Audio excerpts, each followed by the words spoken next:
তৃণমূলের দুই কর্মীকে আটক করায় প্রতিবাদে নারায়ণপুর থানায় রাতভর বিক্ষোভ। তাপস চট্টোপাধ্যায়ের নেতৃত্বে থানার সামনে বিক্ষোভ। অভিযোগ, কোনো কারণ ছাড়াই দুজনকে আটক করা হয়েছে। তৃণমূলের দুই কর্মীকে আটক করায় এই প্রতিবাদ।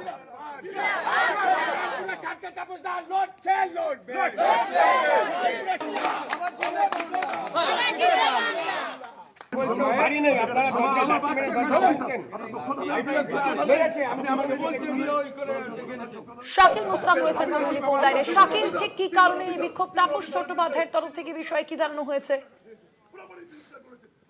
দেখো, আগামী 29শে এপ্রিল কিন্তু দ্বিতীয় দফা অর্থাৎ শেষ দফার নির্বাচন, এবং তার আগেই কিন্তু রাজারহাট নিউ টাউনে কিন্তু রাজনৈতিক উত্তেজনা কিন্তু তুঙ্গে।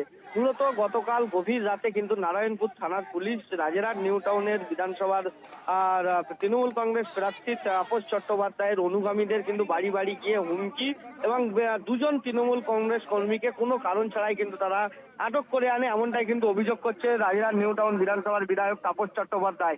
এবং সেই রাতেই কিন্তু ভোর 4টে নাগাদ কিন্তু তাপস চট্টোপাধ্যায় এবং তার অনুগামীরা কিন্তু নারায়ণপুর থানার সামনে এসেই কিন্তু বিক্ষোভ দেখাতে থাকেন এবং আইসির সঙ্গে বাকবিতণ্ডায় জড়িয়ে পড়েন রাজারহাট নিউ টাউন বিধানসভার বিধায়ক তৃণমূল কংগ্রেস প্রার্থী তাপস চ্যাটার্জি। এবং বিক্ষোভ দেখানোর পর দীর্ঘক্ষণ তাদেরকে আটকে রাখা হয়, ওই দুই তৃণমূল কর্মীকে, এবং বাইরে তৃণমূলের অসংখ্য কর্মী সমর্থক তারা কিন্তু বিক্ষোভ দেখাচ্ছিলেন। এবং তারপরে কিন্তু পুলিশের পক্ষ থেকে তাদেরকে দুজনকে ছেড়ে দিলে তারা বিক্ষোভ উঠিয়ে নিয়ে যায় এবং বিজেপির হয়ে কাজ করছে এমনটাই কিন্তু অভিযোগ করেছে, যে বিজেপির হয়ে পুলিশ কাজ করছে এমনটাই কিন্তু অভিযোগ করেছে তৃণমূল কংগ্রেসের প্রার্থী তাপস চ্যাটার্জি। ধন্যবাদ তোমায় শাকিল।